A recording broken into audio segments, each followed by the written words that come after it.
Tällä ohjevideolla kerron, miten voi helposti päästä eroon post-it-lapuista ja muistivihoista ja ottaa käyttöön digitaalinen muistilista.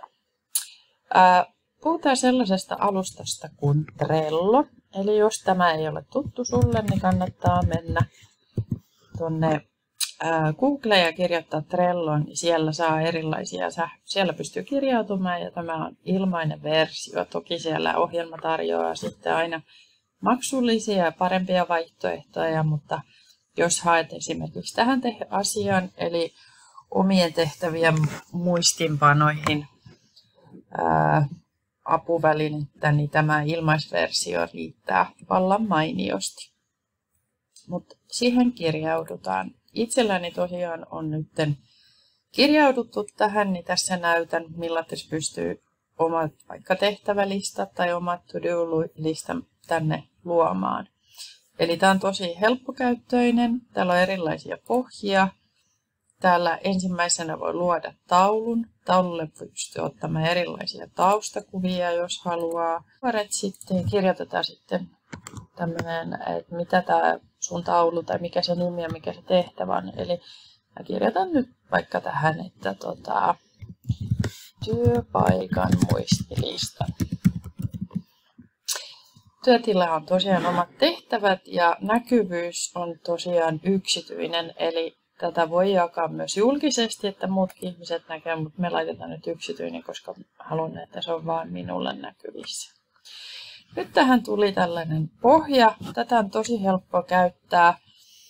Tähän laitetaan ensimmäisenä vaikka sanotaan, että heti tehtävä.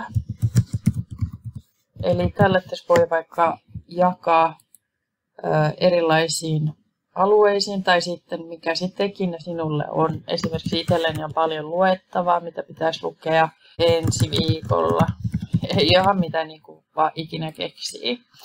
Eli näitä tuollaisia laatikoita pystyy tänne laittamaan peräkanaa ja sitten niillä on niin kuin pääotsikot ja siihen alaotsikoksi voi laittaa, että heti tehtävä, että muista kirjata työtunnit tai jotain tällaista näin.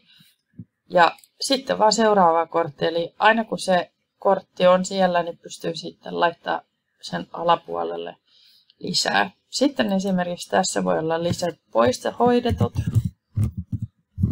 eli mitä on niin tehnyt. Tähän voi laittaa esimerkiksi erilaisia linkkejä tuoda, jos pitää vaikka jotain raportteja lukea tai voi muutenkin tallentaa kuvia ja tiedostoja. Eli jos mä esimerkiksi haluan nyt sitten avataan tuo kortti tuossa, niin tässä näkee, että muista kirjata työtunnit. Tähän pystyy lisäämään sitten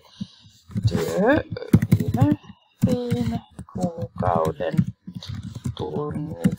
Sitten täältä pystyy lisäämään kuvaa tai linkkiä tai ihan mitä vaan, että sä pystyt itsellesi tämän laittamaan muistiin.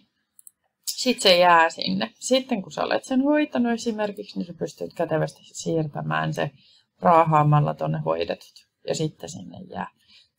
Eli tämä on myös saatavana puhelimen sovelluksena. Eli tavallaan jos tulee joku nopea juttu, että täytyy muistaa, niin sitten voi puhelimesta kirjata näitä kortteja ja tehtävälistoja.